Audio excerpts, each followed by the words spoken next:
பிள்ளைகளை கூட பாராட்டுறாங்க ஸல்லல்லாஹு அலைஹி வஸல்லம். என் மகன் ஹசன் ஒரு காலம் வரும், நாடு பிளவுபடும், அரசியலில் ஒரு பெரிய குழப்பம் ஏற்படும், மிக பயங்கரமான போராட்டங்கள் வரும். அந்த காலத்தில் என் மகன் ஹசன் அந்த பிளவுபடும் மக்களை பிளவுபட விடாமல் என்னுடைய மகன் சீராக்குகின்ற மிகப்பெரிய தீர்க்க தரிசனமாக நடப்பார் என்று அவங்க 5 வயசுல இருக்கும்போது சொல்றாங்க நபிகள் நாயகம். யார? இமாம் ஹசன. ஒரு காலம் வரும், நாடு கொந்தளித்திருக்கும், மக்களுக்கிடையே பெரிய பிளவுகள் ஏற்படும், அதனால் நாட்டில் ஒரு பெரிய கலகம் நடக்க வேண்டிய நிலை.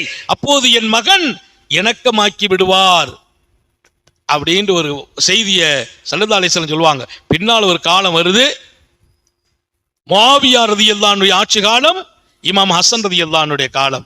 இமாம் ஹசன் ரலியல்லாஹு அன்ஹு ஆட்சி இருக்குது. முஆவியாவுக்கும் அவங்களுக்கும் இடையே மக்கள் சில குழப்பங்களை செய்யற போது இமாம் ஹசன் சஹாபாக்களை கூப்பிட்டு சொன்னாங்க, 2 பக்கம் பிளவு வர விரும்பல, என் பதவியை முஆவியாட்டே ஒப்படைச்சிடுறேங்கிறாங்க. நாட்டின் ஜனாதிபதியாக இருக்கிறாங்க. குழப்பம். முஆவியா ரலியல்லாஹு அன்ஹு அவர்கள் ஒரு பக்கம் மக்களோடு, மக்களில் ஒரு குரூப் இமாம் ஹசன் ரலியல்லாஹு அன்ஹு, இன்னொரு கூட்டம் அங்கே. இப்ப என்ன பண்ணணும்? 2 கூட்டத்திலையும் மோதல் ஏற்பட்டு ஒரு பெரிய போர் வெடிக்கும் நிலை. கூப்பிட்டு சொன்னாங்க, முஆவியாவை கூப்பிட்டு சொல்றாங்க, நான் உங்களிடத்தில் இந்த பதவியை ஒப்படைத்து விடுகிறேன். இப்ப சொன்னாங்க ரசூலுல்லாஹி ஸல்லல்லாஹு அலைஹி வஸல்லம், அன்று சொன்னார்கள் பெருமானார் 5 வயசுல என் மகன் ஹசன் தீர்க்க தரிசனமாக நடப்பார், அவர்களுக்குள்ளே கலகம் வரும் நேரம் கலகத்திற்கு இடம் கொடுக்க மாட்டார், தன் வாழ்க்கையையும் பதவியையும் திறப்பார் என்றார்களே. ஹயாத்தில் நடந்துச்சு. 5 வயசுல பாராட்டுறாங்க. அந்த பாராட்டுக்குரிய மனிதராக இமாம் ஹசனை அல்லாஹ் தேர்வு செய்தான். அதனால இன்றைக்கு நாம் அதெல்லாம் பழகணும். நம்ம பிள்ளைங்களை கூட பாராட்டணும்.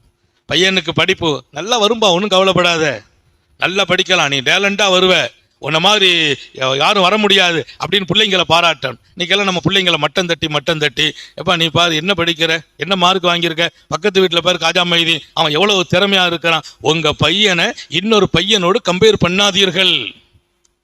உங்க பையனை உங்க மகனை இன்னொரு பையனோடு கம்பேர் பண்ண. அவன் ஃப்ரெண்ட், அவன் பாரு உங்க அது எழுத்து வீட்டுல பாரு ஆயிஷா என்ன அழகா படிக்கிறான், ஃபர்ஸ்ட் மார்க் வந்து இருக்கிறான், நீனும் இருக்கிறிய, சாப்பிட தவிர வேற ஏதாச்சும் தெரியுமா அப்படின்னு தான் பிள்ளையை மட்டம் தட்டி பேசாதீர்கள்.